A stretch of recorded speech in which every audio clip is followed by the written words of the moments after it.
یسوع اپنے وطن میں۔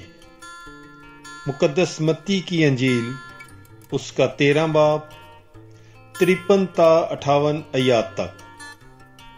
اور ایسا ہوا کہ جب یسوع یہ تمثیلیں ختم کر چکا تو وہاں سے روانہ ہوا، اور اپنے وطن میں آ کر اس نے ان کے عبادت خانے میں انہیں ایسی تعلیم دی کہ وہ سب حیران ہوئے اور کہنے لگے کہ ایسی حکمت اور معجزے اس نے کہاں سے پائے؟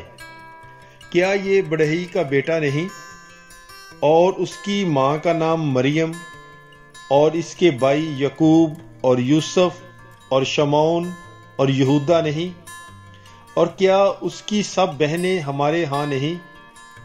پھر یہ سب کچھ اس نے کہاں سے پایا؟ اور انہوں نے اس کے سبب سے ٹھوکر کھائی۔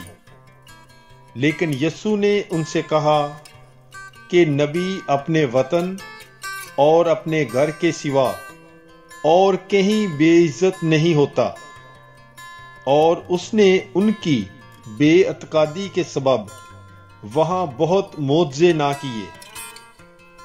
پاک کلام کے پڑھے اور سنے جانے پر خداوند کی برکت ہو۔ خدا کا شکر ہو۔ God bless you. Bible is life.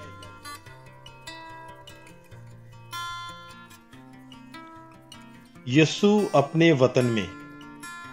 مقدس متی کی انجیل اس کا 13 باب 53 تا 58 آیات تک۔ اور ایسا ہوا کہ جب یسوع یہ تمثیلیں ختم کر چکا تو وہاں سے روانہ ہوا، اور اپنے وطن میں آ کر اس نے ان کے عبادت خانے میں انہیں ایسی تعلیم دی کہ وہ سب حیران ہوئے اور کہنے لگے کہ ایسی حکمت اور معجزے اس نے کہاں سے پائے؟ کیا یہ بڑھئی کا بیٹا نہیں؟ اور اس کی ماں کا نام مریم اور اس کے بھائی یعقوب اور یوسف اور شمعون اور یہودا نہیں؟ اور کیا اس کی سب بہنیں ہمارے ہاں نہیں؟ پھر یہ سب کچھ اس نے کہاں سے پایا؟ اور انہوں نے اس کے سبب سے ٹھوکر کھائی۔ لیکن یسوع نے ان سے کہا کہ نبی اپنے وطن اور اپنے گھر کے سوا اور کہیں بے عزت نہیں ہوتا، اور اس نے ان کی بے اعتقادی کے سبب وہاں بہت معجزے نہ کیے۔ پاک کلام کے پڑھے اور سنے جانے پر خداوند کی برکت ہو۔ خدا کا شکر ہو۔ God bless you. Bible is life.